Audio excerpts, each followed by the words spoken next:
Everyone. आज का जो हमारा टॉपिक है वो है मोल फ्रैक्शन, जो हमारे पास एक नेक्स्ट कंसंट्रेशन टर्म है। कंसंट्रेशन को हम मोल फ्रैक्शन की टर्म्स में भी रिप्रेजेंट कर सकते हैं। ये मोल फ्रैक्शन को हम कैसे डिफाइन कर सकते हैं? It is the ratio of number of moles of one component to the total number of moles solute and solvent present in the solution. कि मोल फ्रैक्शन हमारे पास क्या होती है किसी भी कंपोनेंट की, ये रेशियो होती है नंबर ऑफ मोल्स एक कंपोनेंट की to the total number of moles जो इस सोल्यूशन में प्रेजेंट होंगे। जैसे सपोज हमारे पास क्या है, ये एक सोल्यूशन है। सोल्यूशन हमेशा किससे बनता है? दो ही कंपोनेंट होते हैं, सोल्यूट और सॉल्वेंट। तो ये हमारे पास हो गया सोल्यूट और ये हो गया हमारे पास सॉल्वेंट। सपोज करते हैं हमने ये सोल्यूशन बनाया है और इसमें हमने Na number moles of solute डाले हैं और Nb मोल्स ऑफ सॉल्वेंट डाले हैं। तो हमारे पास अगर हमने मोल फ्रैक्शन निकालनी है इस कंपोनेंट की, सोल्यूट की, तो हमें मोल फ्रैक्शन किसके इक्वल होगी? रेशियो होगा नंबर ऑफ मोल्स जिस कंपोनेंट के हमें निकालने हैं अपॉन जो टोटल नंबर ऑफ मोल्स होंगे सोल्यूशन में, जो सोल्यूट के भी होंगे और सॉल्वेंट के भी होंगे। टोटल नंबर में सोल्यूट और सॉल्वेंट दोनों आएंगे, लेकिन जब जिस कंपोनेंट के जो रेशियो में जो न्यूमिनेटर में जो आएगा वो वही आएगा, उसी कंपोनेंट के मोल्स आएंगे जिस कंपोनेंट के मोल फ्रैक्शन हमने निकालनी है। तो इसको हम डिनोट करते हैं काई से। मोल फ्रैक्शन को हम डिनोट करते हैं काई से, ये इसका सिंबल होता है। मोल फ्रैक्शन को हम रिप्रेजेंट करते हैं इससे। तो मोल फ्रैक्शन किसी भी कंपोनेंट की क्या होगी? Number of moles of the component, जिस कंपोनेंट के हमें मोल फ्रैक्शन निकालने हैं उसी कंपोनेंट के number of moles upon total number of moles जो सोल्यूशन में प्रेजेंट होंगे। ऑल कंपोनेंट का मतलब सोल्यूट प्लस सॉल्वेंट, दोनों के मिला के क्या बनेगा? सोल्यूशन बनेगा। तो रेशियो होगा किसका? जिस कंपोनेंट के हमें मोल फ्रैक्शन निकालनी है उसी के number of moles upon total number of moles of all component. अब अगर हम बात करते हैं, सपोज किया हमने कि Na नंबर ऑफ मोल्स जो हैं वो डिसॉल्व हैं सोल्यूट के सोल्यूशन में और Nb number of moles solvent के डिसॉल्व में सोल्यूशन में। तो हमारे पास अगर हमें मोल फ्रैक्शन निकालनी है ऑफ सोल्यूट मतलब कंपोनेंट ए की, तो उसके नंबर ऑफ मोल्स Na से रिप्रेजेंट कर रहे हैं, तो मोल फ्रैक्शन को किससे रिप्रेजेंट करेंगे? काई ए से। तो वो किसके बराबर हो जाएंगे? Number of moles of that, उसी number of moles of the component. तो हमने क्या लिया है? सोल्यूट की मोल फ्रैक्शन निकालनी है, तो उसके नंबर ऑफ मोल्स कितने? Na upon total number of moles. Total number of moles किसके बराबर हो जाएंगे? सोल्यूशन है तो सोल्यूशन में हमारे पास सोल्यूट भी होगा प्लस सॉल्वेंट भी होगा। तो टोटल नंबर ऑफ मोल्स कितने आ जाएंगे? Na plus Nb, Na plus Nb। तो इस फॉर्मूले को यूज करके हम मोल फ्रैक्शन जो है सोल्यूट के निकाल सकते हैं, कंपोनेंट ए के निकाल सकते हैं। और अगर हमें मोल फ्रैक्शन निकालने हैं कंपोनेंट बी के, तो वो किसके इक्वल होंगे? मोल फ्रैक्शन ऑफ सॉल्वेंट जो हमारे पास कंपोनेंट बी है उसको हम रिप्रेजेंट करेंगे काई बी से। तो वो किसके बराबर होंगे? Number of moles of the component, उसी कंपोनेंट के नंबर ऑफ मोल्स वो कितने हैं हमारे पास? Nb upon total number of moles कितने हैं? Na plus Nb। तो ये फॉर्मूला यूज करके हम दूसरे कंपोनेंट के मोल फ्रैक्शन जो है वो कैलकुलेट कर सकते हैं। अगर हम बात करते हैं कि मोल फ्रैक्शन जो सम होता है मोल फ्रैक्शन का सोल्यूशन में हमेशा किसके बराबर होता है? 1 के इक्वल होता है। सम किसके बराबर होता है? जितने भी कंपोनेंट्स होते हैं सोल्यूशन में उनके जो मोल फ्रैक्शन होती है उनका जो सम होता है वो 1 के बराबर होता है। जैसे अगर हमने ये सोल्यूशन लिया है, इसमें हमारे पास दो ही कंपोनेंट्स है, सोल्यूट और सॉल्वेंट। तो हमारे पास सोल्यूट की मोल फ्रैक्शन कितनी है? काई ए। सॉल्वेंट की कितनी है? काई बी। अगर हम इनका सम लेंगे तो वो सम हमेशा किसके बराबर होगा? 1 के बराबर होगा। ये कैसे प्रूफ करेंगे हम? अगर हम काई ए की बात करते हैं तो काई ए किसके बराबर है? Na plus Nb। Plus chi B की बात करते हैं तो वो किसके इक्वल है? Nb plus Na plus Nb। तो ये किसके बराबर हो जाएगा? डिनोमिनेटर सेम है तो एक आ जाएगा Na प्लस Nb, ऊपर वाले जो है वो ऐड हो जाएंगे, तो ये हो जाएगा कैंसिल, तो हमारे पास क्या बचेगा? 1। तो इसलिए हम बोलते हैं कि सोल्यूशन के जितने भी कंपोनेंट होते हैं उनकी मोल फ्रैक्शन का सम हमारे पास किसके इक्वल होता है? 1 के बराबर होता है। तो मतलब काई ए और काई बी किसके बराबर होगा? 1 के बराबर होगा। अब अगर इनके बीच में हम रिलेशनशिप निकालें तो काई ए किसके बराबर हो जाएगा? 1 माइनस काई बी के बराबर हो जाएगा। ये प्लस का इक्वल टू के उस पर जाके माइनस का हो जाएगा। या फिर अगर हम काई बी को इधर रखते हैं तो वो क्या हो जाएगा? 1 माइनस काई ए हो जाएगा, प्लस का हो जाकर माइनस का हो जाएगा। तो ये है रिलेशनशिप है किसके बीच में? Mole fraction of component A and mole fraction of component B. मतलब अगर हमें मोल फ्रैक्शन ए कंपोनेंट की प्रेजेंट पता होगी तो हम जो है वो दूसरे कंपोनेंट की मोल फ्रैक्शन इजीली कैलकुलेट कर सकते हैं।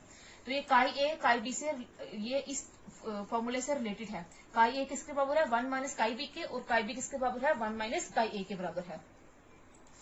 तो अगर हमें मोल फ्रैक्शन कंपोनेंट बी की प्रेजेंट होगी तो हम इसकी निकाल सकते हैं, अगर हमें इसकी पता होगी तो हम इसकी जो मोल फ्रैक्शन है वो इजीली कैलकुलेट कर सकते हैं। ये है हमारे पास दो मोल फ्रैक्शन जो हमारे पास कंपोनेंट सोल्यूशन में प्रेजेंट होती है, उनके बीच में रिलेशन। जो मोल फ्रैक्शन कंपोनेंट ए की है वो कंपोनेंट बी के साथ ऐसे रिलेट करती है। अब हम कुछ एग्जांपल डिस्कस करेंगे कि मोल फ्रैक्शन हम कैसे कैलकुलेट करते हैं किसी भी सॉल्यूशन की, किसी भी कंपोनेंट की। तो हमारे पास एग्जांपल है, a solution is prepared by adding 60 gram of methyl alcohol to 120 gram of water. Calculate the mole fraction of methanol and water. एक सॉल्यूशन है हमने बनाया है, कैसे प्रिपेयर किया है, जब हमने 60 ग्राम ऑफ मिथाइल अल्कोहल को ऐड किया है 120 ग्राम ऑफ वाटर में, तो हमने मिथनॉल और वाटर की मोल फ्रैक्शन जो है वो कैलकुलेट करनी है। अब हमने सॉल्यूशन बनाया है, सॉल्यूशन में हमने क्या डाला है, ये हमारे पास एक सॉल्यूशन बन गया। इसमें हमने ऐड किया है 60 ग्राम मिथाइल अल्कोहल और 120 gram water.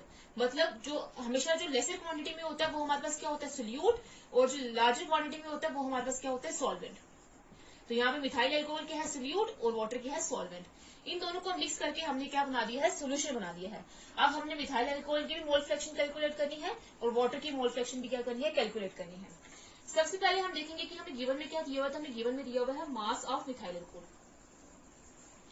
Mass of methyl alcohol. Methyl alcohol methanol भी बोलते हैं। दिया इसका मास दिया हुआ 60 ग्राम। तो अगर हम बात करते हैं मोल फ्रैक्शन की, तो मोल फ्रैक्शन हमारे पास किसके बराबर होती है, जिसको हम काई से रिप्रेजेंट करते हैं, number of moles of component. वो कंपोनेंट सोल्यूट भी हो सकता है और सॉल्वेंट भी हो सकता है, upon total number of moles in the solution. तो यहाँ पे मास दिया हुआ है, लेकिन यहाँ पे तो मोल फ्रैक्शन में नंबर ऑफ मोल्स है, तो पहले हम नंबर ऑफ मोल्स कैलकुलेट करेंगे। तो number of moles of methanol,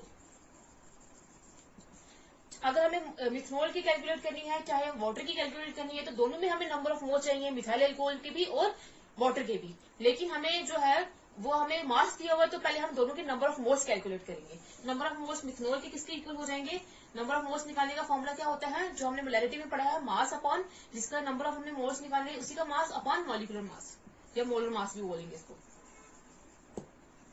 तो मास हमें दिया हुआ है इसका मिथनॉल का 60 ग्राम। मॉलिक्यूलर मास किसके बराबर होगा, मिथनॉल का। मिथनॉल का फॉर्मूला होता है हमारे पास CH3OH, जिसको मिथाइल अल्कोहल भी बोलेंगे। एक कार्बन एटम का मास होता है 12, तो यहाँ पे एक ही है तो यहाँ पे 12 भी आएगा। प्लस एक हाइड्रोजन एटम का मास होता है 1, तो यहाँ पे कितने हाइड्रोजन एटम है, 3 और 1 4, तो आ जाएगा 1 into 4। प्लस एक ऑक्सीजन एटम का मास होता है 16, तो आ जाएगा 16, एक ही है यहाँ पे। तो अगर हम इसको कैलकुलेट करेंगे तो कैलकुलेट करके आ जाएगा हमारे पास 32। कैलकुलेट करने के बाद क्या आ जाएगा हमारे पास, 32। तो इसका मॉलिक्यूलर मास मिथनॉल का कितना निकला, 32।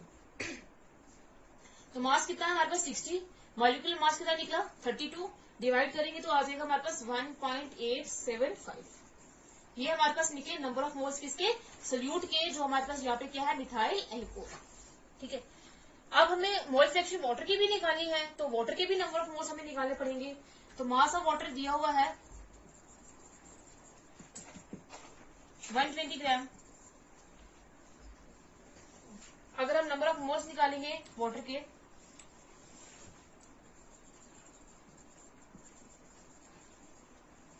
वो किसके बराबर हो जाएगा, मास अपॉन मॉलिक्यूलर मास,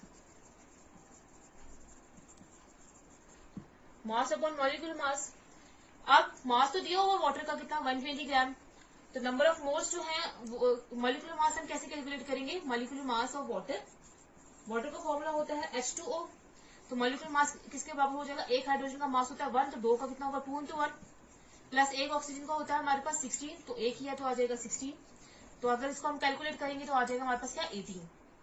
तो नंबर ऑफ मोल्स वाटर के कितने, मॉलिक्यूलर मास वाटर का कितना आया 18, तो नंबर ऑफ मोल्स निकालेंगे तो मास कितना दिया होगा 120 gram upon 18 is equal to 0.666। तो अगर हम इसमें निकालेंगे कैलकुलेट करेंगे तो आ जाएगा क्या, 0.667। तो मोल्स ऑफ वाटर कितने निकले हमारे पास, 6.667 ये निकले हमारे पास किसके, नंबर ऑफ मोल्स किसके, वाटर के 6.667। अब नंबर ऑफ मोल्स वाटर के भी निकल गए, number of moles methyl alcohol के भी निकल गए। तो अब जब हमें क्या चाहिए फॉर्मूले में, मोल्स हमने निकाल दिए मिथनॉल के भी और वाटर के भी, लेकिन हमें टोटल नंबर ऑफ मोल्स भी चाहिए। तो टोटल नंबर ऑफ मोल्स किसके बराबर होंगे? वो सोल्यूट के भी होंगे प्लस सॉल्वेंट के भी होंगे, जो टोटल कंपोनेंट उसमें प्रेजेंट होंगे। तो यहाँ पर सोल्यूशन में हमारे पास दो ही कंपोनेंट है, एक सोल्यूट है और एक सॉल्वेंट है। वो दोनों कौन से हैं? एक मिथनॉल है, दूसरा क्या है? वाटर है। तो इसके total number of mole solution के कितने हो जाएंगे? मिथनॉल और वाटर के ही होंगे। तो मिथनॉल के हमारे पास 1.875 प्लस वाटर के हैं 6.667। तो इनको अगर हम ऐड करेंगे तो आ जाएगा 8.542। ये निकले हमारे पास टोटल मोल्स किसके? सोल्यूशन के। अब हमें सब कुछ मिल गया है, तो अब हम क्या करेंगे? मोल फ्रैक्शन कैलकुलेट करेंगे। तो मोल फ्रैक्शन पहले हम इसको डिनोट करते हैं काई से। पहले हम निकालेंगे मिथनॉल की, तो आ जाएगा काई मिथनॉल किसके बराबर होगा? Number of moles of that component. वो वाला कंपोनेंट कौन सा है? मिथनॉल। इसके नंबर ऑफ मोल्स कितने निकले हैं? 1.875 upon total number of moles. Total number of moles कितने निकाले हमने? 8.542। तो अगर हम इसको डिवाइड करेंगे तो आ जाएगा 0.220। ये निकले मोल फ्रैक्शन किसकी हमारे पास? मिथनॉल की। अब हमें वाटर की भी निकालनी है, तो काई वाटर किसके बराबर होगा? उसके नंबर ऑफ मोल्स, वाटर के नंबर ऑफ मोल्स कितने हैं हमारे पास? 6.667। टोटल नंबर ऑफ मोल्स कितने हैं? 8.542। तो ये आ जाएगा हमारे पास किसके बराबर? 0.780। तो ये निकली हमारे पास क्या? मोल फ्रैक्शन मिथनॉल की भी और वाटर की। तो इस तरीके से हम किसी भी सॉल्यूशन का अगर मोल फ्रैक्शन जो है किसी भी कंपोनेंट का मोल फ्रैक्शन कैलकुलेट कर सकते हैं। अगर सपोज जैसे अगर हम फॉर्मूला भी लगा सकते हैं, वो जो हमने दिया था chi A is equal to 1 minus chi B, chi B is equal to 1 minus chi A. अगर हमें सपोज वाटर की अगर हमें मोल फ्रैक्शन दी हुई थी, तो हम इस फॉर्मूले को कैलकुलेट लगा के हम मोल फ्रैक्शन जो है वो मिथाइल अल्कोहल की कैलकुलेट कर सकते थे। तो अगर हमें इसकी काई बी दी होगी, मतलब मोल फ्रैक्शन अगर हमें दी होगी मिथाइल अल्कोहल की दी होगी, तो हम जो है वाटर की भी कैलकुलेट कर सकते हैं। तो इस तरीके से अगर हम ये फॉर्मूला अगर हमें मोल फ्रैक्शन एक कंपोनेंट की दी होगी, तो ये फॉर्मूला लगा के हम दूसरे कंपोनेंट की निकालेंगे। लेकिन जब हमें दोनों कंपोनेंट की निकालनी होगी, तो पहले हम नंबर ऑफ मोल्स कैलकुलेट करेंगे, फिर total number of moles calculate करेंगे, देन फिर क्या कैलकुलेट करेंगे? मोल फ्रैक्शन उस दो कंपोनेंट्स की हमें निकालने के लिए दी होगी।